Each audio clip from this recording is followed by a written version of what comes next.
everyone, my name is Likita. Welcome back to our channel. So మనకైతే counselling కోసం dates updates చాలా వచ్చాయి కదా.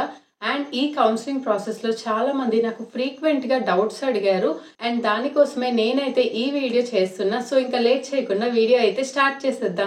అండ్ నాకు ఫ్రీక్వెంట్ గా వచ్చే క్వశ్చన్ అయితే లైక్ సెల్ఫ్ ఫైనాన్స్ కాలేజెస్ గురించి, లైక్ మనకి ఫీజు రియంబర్స్మెంట్ రాదంట, మన ఓన్ మనీ పే చేయాలి, ఇలా చాలా డౌట్స్ అడిగారు. Firstly self finance colleges meaning ఏంటంటే టీచర్స్ కి లేదా ఇన్ఫ్రాస్ట్రక్చర్ కి అక్కడ ఏదైనా ఎక్విప్మెంట్ కొనాలన్నా గవర్నమెంట్ నుండి ఫండ్ రాదు. అది లైక్ స్టూడెంట్స్ పే చేసే మనీతోనే అంత కాలేజ్ అంతా రన్ అవుతుంది. అది సెల్ఫ్ ఫైనాన్స్ అంటే. సో సెల్ఫ్ ఫైనాన్స్ అయినా కూడా మనకి గవర్నమెంట్ నుండి మనీ వస్తుంది. ఫర్ ఎగ్జాంపుల్ నేను చదివింది ఆచార్య నాగార్జున యూనివర్సిటీ. ఇది కూడా సెల్ఫ్ ఫైనాన్స్ యూనివర్సిటీయే, మీరు చూసే ఉంటారు కదా. సో చాలా మంది నాకు కామెంట్ చేశారు దీనికోసమే. అండ్ నాకైతే ఫీజు రియంబర్స్మెంట్ వచ్చింది సెల్ఫ్ ఫైనాన్స్ అయినా కూడా. లైక్ నేను ఫీజు రియంబర్స్మెంట్ కి ఎలిజిబుల్. సో నాకైతే ఫీజు రియంబర్స్మెంట్ వచ్చింది. సో గవర్నమెంట్ మొత్తం పే చేస్తుంది, నేను సింగిల్ రూపీ కూడా పే చేయాల్సిన అవసరం లేదు. అండ్ మీకు అర్థమైంది అనుకుంటున్నా, లైక్ మీరు ఎక్కడ విన్నారో నాకు తెలియదు ఇలా సెల్ఫ్ ఫైనాన్స్ కి గవర్నమెంట్ పే చేయదు అని. సో సెల్ఫ్ ఫైనాన్స్ కాలేజ్ మీరు పెట్టుకునేటప్పుడు మీరు ఫీజు రియంబర్స్మెంట్ కి ఎలిజిబుల్ అయితే మీకు పక్కా గవర్నమెంట్ నుండి మనీ వస్తుంది. బికాస్ నేనే మీకు ఎగ్జాంపుల్. హోప్ మీకు ఒక క్లారిటీ వచ్చింది అనుకుంటున్నా. సెల్ఫ్ ఫైనాన్స్ కూడా సేమ్ నార్మల్ కాలేజెస్ లానే వాళ్ళకు కూడా గవర్నమెంట్ నుండి మనీ వస్తుంది. సో దానికైతే వరి అవ్వాల్సిన అవసరం లేదు. సో ఇప్పుడు మనం నెక్స్ట్ క్వశ్చన్ కి వెళ్దాం. అండ్ సెకండ్ క్వశ్చన్ ఏంటంటే చాలా మంది పిహెచ్బికి అండ్ పీడీబీకి కన్ఫ్యూజ్ అవుతూ ఉన్నారు. పిహెచ్బి అంటే మనకి బ్యాచిలర్ ఆఫ్ ఫార్మసీ అంటే బీ ఫార్మసీ, అండ్ పీడీపీ అంటే డాక్టర్ ఆఫ్ ఫార్మసీ అంటే ఫార్మాడీ. ఇప్పుడు మీకు క్లారిటీ వచ్చింది అనుకుంటున్నా. సో ఆప్షన్స్ పెట్టుకునేటప్పుడు మీరు బీ ఫార్మసీ పెట్టుకుంటున్నారా, ఫార్మాడీ పెట్టుకుంటున్నారా అని సరిగ్గా చూసుకొని అప్పుడు పెట్టుకోండి, కన్ఫ్యూజ్ అవ్వద్దు. అండ్ థర్డ్ క్వశ్చన్, లైక్ ఇది వెబ్ ఆప్షన్స్ కి రిలేటెడ్. సో చాలా మంది కన్ఫ్యూజన్ లో ఉన్నారు. లైక్ మన వెబ్ ఆప్షన్స్ లో ఎన్ని కాలేజెస్ పెట్టుకోవాలి, ఒకవేళ ఎక్కువ పెడితే సీట్ రాదా, ఏమైనా అవుతుందా అని. సో మీరు వెబ్ ఆప్షన్స్ లో ఎన్ని కాలేజెస్ అయినా పెట్టుకోవచ్చు, అది మీ ఇష్టం. సో మీ ర్యాంక్ బేస్డ్ మీరంటూ ఒక లిస్ట్ చేసుకొని ఉంటారు కదా ఆల్రెడీ. సో అలానే పెట్టుకోండి, ఎన్నైనా పర్లేదు, బట్ సరిగ్గా పెట్టుకోండి. అండ్ చాలా మందికి ఆ లిస్ట్ లో కొన్ని కాలేజెస్ తెలిసి ఉండవు, కానీ పెట్టేస్తూ ఉంటారు బ్లైండ్ గా. సో మీరు ఏదైనా కాలేజ్ పెట్టాలనుకునే ముందు ఆ కాలేజ్ గురించి కొంచెం రీసెర్చ్ చేయండి. లైక్ గూగుల్లో చూడండి, ఇన్స్టాగ్రామ్ లో చాలా కాలేజ్ పేజెస్ ఉంటాయి. సో అక్కడ ఆ స్టూడెంట్స్ ని కనెక్ట్ అవ్వండి. లైక్ మీరు ఏ కాలేజ్ కి వెళ్ళాలనుకుంటున్నారో ఆ కాలేజ్ నేమ్ కానీ టైప్ చేస్తే దానికి రిలేటెడ్ అన్ని మీకు వస్తాయి. లైక్ అక్కడ చదివే స్టూడెంట్స్ వాట్ ఎవర్ అలా రావచ్చు. సో అప్పుడు మీరు వాళ్ళతో కాంటాక్ట్ అయ్యి ఎలా ఉంటది అన్నది బేసిక్ గా తెలుసుకోండి. దాన్ని బట్టి మీరు ఆ ఆప్షన్ పెట్టాలా లేదా అని చూస్ చేసుకోండి. బికాస్ వన్స్ మీకు కాలేజ్ వచ్చాక అది నచ్చకపోతే ఇంకో ఆప్షన్ ఉండదు.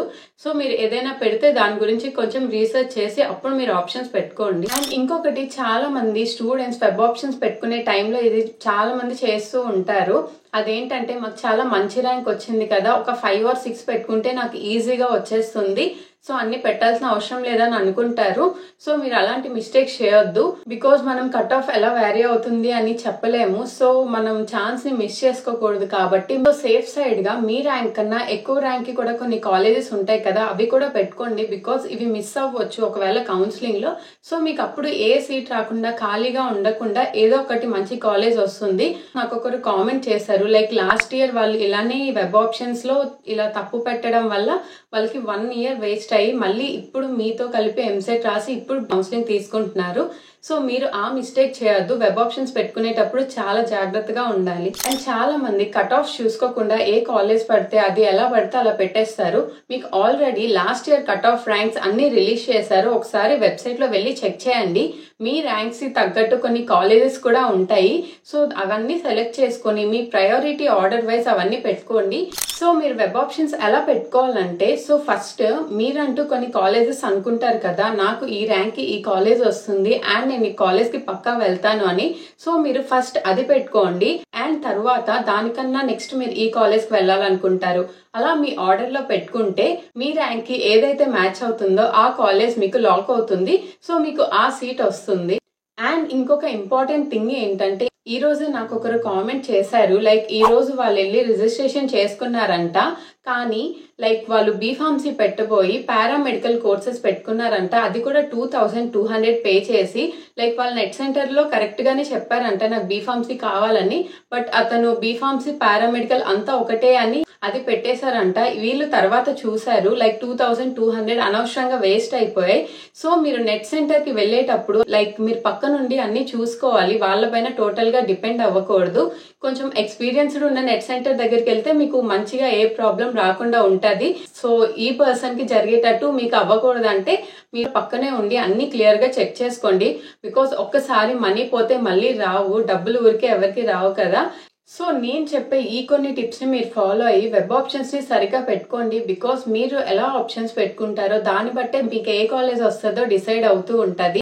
అండ్ కొంతమంది నాకు గవర్నమెంట్ కాలేజెస్ బెస్టా, ప్రైవేట్ కాలేజెస్ బెస్టా అని అడిగారు. దాని గురించి మీకు సపరేట్ వీడియో కావాలంటే నేను వీడియో చేస్తా. సో నాకు కింద కామెంట్ సెక్షన్ లో కామెంట్ చేయండి. సో మీరు చాలా మంది ఒక కామెంట్ కింద ఇంకో కామెంట్ పెడుతున్నారు, దానివల్ల నాకు అసలు తెలియట్లేదు కామెంట్ వస్తుందని. సో నేను కొంతమందికి అలా రిప్లై ఇవ్వలేకపోతున్నా. నా ఇన్స్టాగ్రామ్ ఐడి ఇక్కడ యాడ్ చేస్తాను. సో ఇన్స్టాగ్రామ్ లో మెసేజ్ చేస్తే నేను అక్కడ మీకు పక్కా రిప్లై ఇస్తాను. సో మీ డౌట్ క్లారిఫై అవుతుంది. చాలా మంది నాకు ఈ ర్యాంక్ కి ఈ సీట్ వస్తుందని చాలా మంది లైక్ కౌన్సిలింగ్ కోసం అడిగారు. నాకు కౌన్సిలింగ్ కోసం నిజంగా అంత ఐడియా లేదు. నేను కౌన్సిలింగ్ పెట్టుకునే బేసిక్ ఐడియా అండ్ ఇంకా చిన్న చిన్న ఇన్ఫర్మేషన్ నాకు తెలిసినవి లైక్ మీరు అడుగుతున్నవన్నిటికీ నేను మాక్సిమం రిప్లై ఇవ్వడానికి ట్రై చేస్తున్నా. ఇన్ కేస్ మీకు ఏమైనా నేను ఇవ్వలేకపోయిన ఉంటే మీకు కొన్ని ఛానల్స్ ఉంటాయి లైక్ ఓన్లీ కౌన్సిలింగ్ కోసమే, వాళ్ళు 4 to 5 years నుండి వాటి గురించి చెప్తూ ఉంటారు. సో వాళ్ళకైతే ఇంకా మంచి ఐడియా ఉంటది కౌన్సిలింగ్ ప్రాసెస్ గురించి. సో మీరు వాళ్ళకి కాంటాక్ట్ అయితే వాళ్ళు మీకు హెల్ప్ చేస్తారు. అండ్ అంతేకాకుండా మీకు డాక్యుమెంట్స్ కోసం ఏదైనా డౌట్స్ ఉంటే మీరు హెల్ప్ లైన్ సెంటర్స్ కి కాల్ చేసి వాళ్ళని అడగొచ్చు, వాళ్ళు మీకు సొల్యూషన్ చెప్తారు.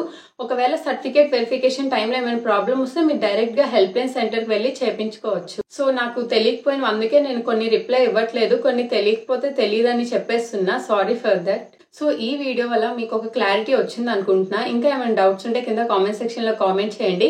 ఇంకా మంచి వీడియోతో మళ్ళీ కలుద్దాం. అండ్ మంచిగా వెబ్ ఆప్షన్ పెట్టుకొని మంచి కాలేజ్ లో జాయిన్ అవ్వండి. ఇంకెన్నో మంచి వీడియోస్ తో మళ్ళీ కలుద్దాం. Until then bye bye.